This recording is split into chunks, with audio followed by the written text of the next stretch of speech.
مولاي صل وسلم دائما أبدا على. Tadi saya singgung bahwasanya Allah telah mengkhususkan buat ibu, memberikan hak khusus buat ibunda kita.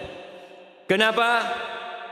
Ketahuilah bahwa dari rahimnya dilahirkan seorang imam, imam yang memimpin sholat, imam yang memimpin kaum muslimin. Dari rahim siapa dia lahir? Ibu. Semua yang ada di tempat ini pasti dilahirkan dari rahim seorang ibu.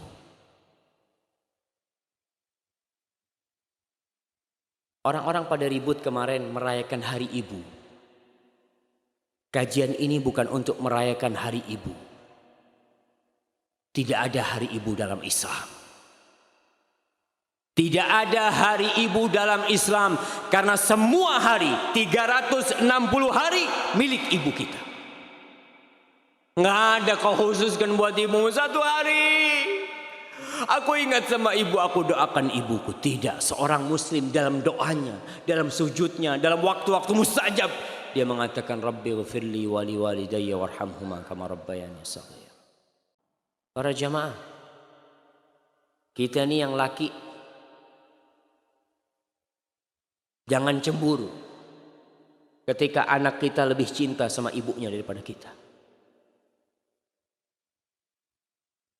Dan para istri, jangan sakit hati ketika suaminya berbakti sama ibunya, menghabiskan waktu bersama ibundanya. Engkau harus bersyukur kepada ibunda suamimu. Kenapa? Dia rela anaknya kau ambil.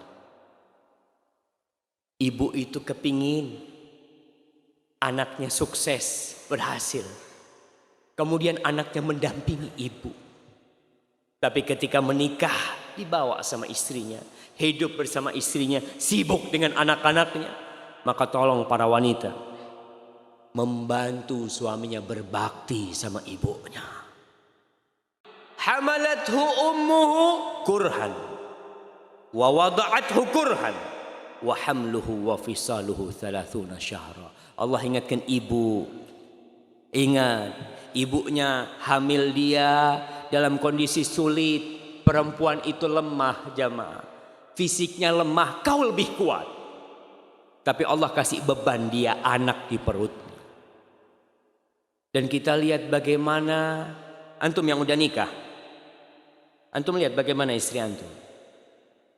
Ketika perutnya semakin besar,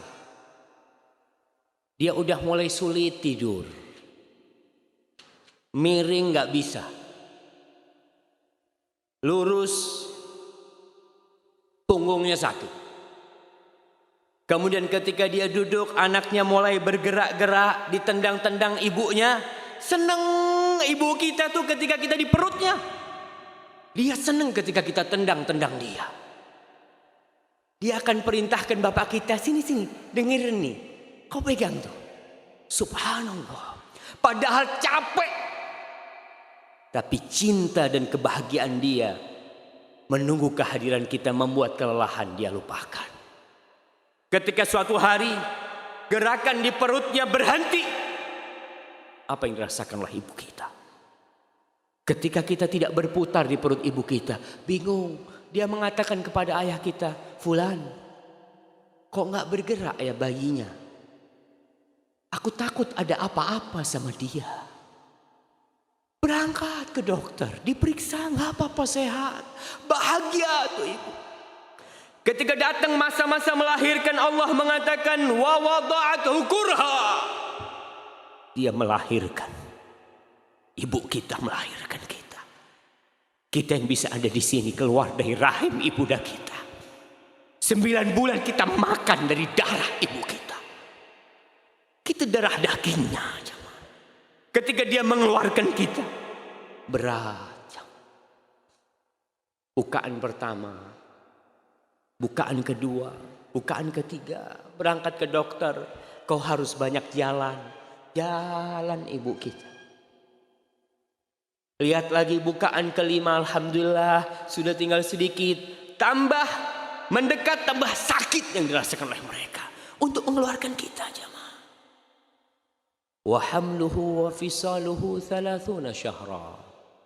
Kemudian setelah itu lahir, disusui sama ibunya. Hamil dan disusuinya 30 bulan bisa jadi. Ketika lahir, kebutuhan kita dengan ibu kita semakin parah. Kita nggak bisa berbuat apa-apa. Kita hanya bisa menangis. Ibu kita ketika kita menangis, dia gendong kita, dia dekatkan kita dengan tetek. Dia susui. Dia meletakkan kita di dadanya. Berapa kali sehari? Puluhan kali. Malam hari tatkala semua tidur, kita menangis, dia bangun, dia gendong kita. Kemudian Ibnul Jauzi menceritakan, An Zur'ah bin Ibrahim, anna rajulan jaa ila Umar. Ada seorang laki datang menjumpai Umar bin Khattab radhiyallahu taala anhu. Dia berkata, innali umman balagha bihal kibar wa innaha la taqdi hajataha illa wa dhahri matiyatun laha wa uwaddi'uha wa asrifu wajhi anha fahal addaitu haqqaha. Ini orang tanya sama Umar radhiyallahu taala anhu,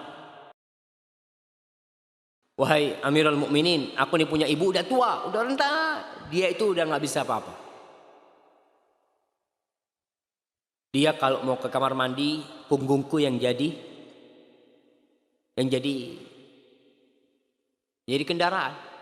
Ke kamar mandi, aku yang memwudukkan dia dan aku memalingkan wajahku ketika aku memwudukkan dia, membersihkan dia.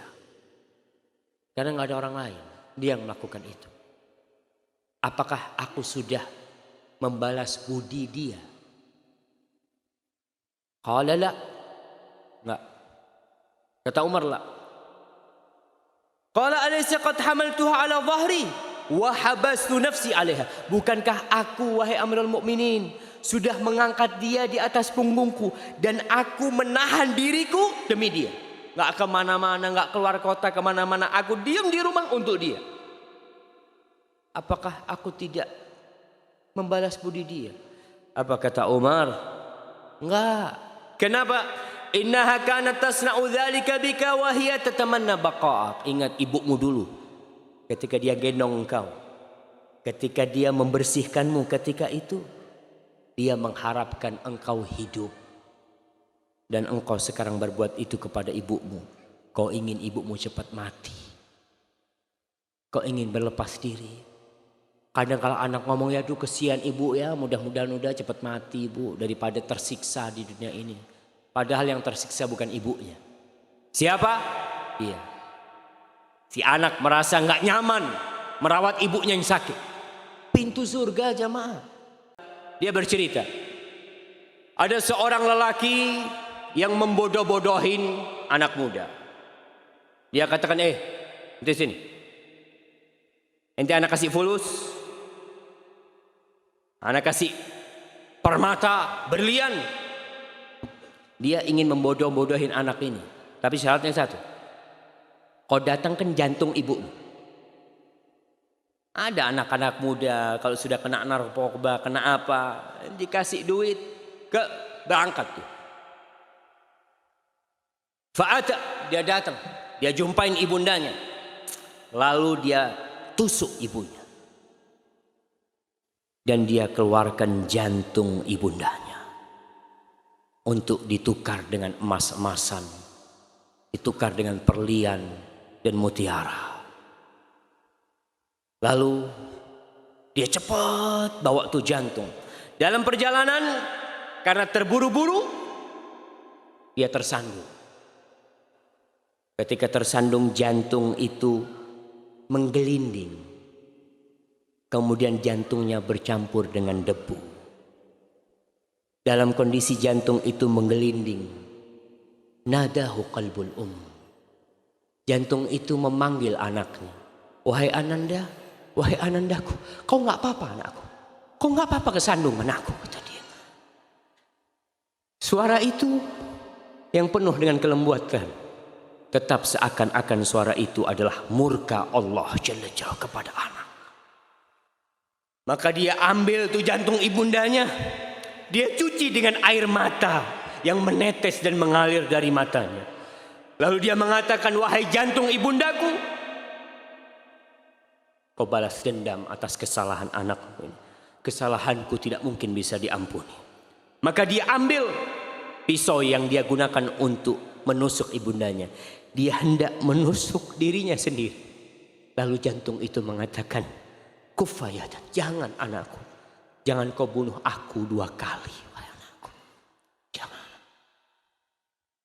Ibunda kita siap berkorban apa saja demi kita. Kita ini udah gede, udah besar, keluar kota. Ibu tuh masih tanya, nak, kau sampai mana nak? Gimana kondisimu nak? Tapi tatkala kita sudah besar, kita jarang telepon sama ibu kita. Kecuali kalau kita ada perlunya baru telepon ibunda kita.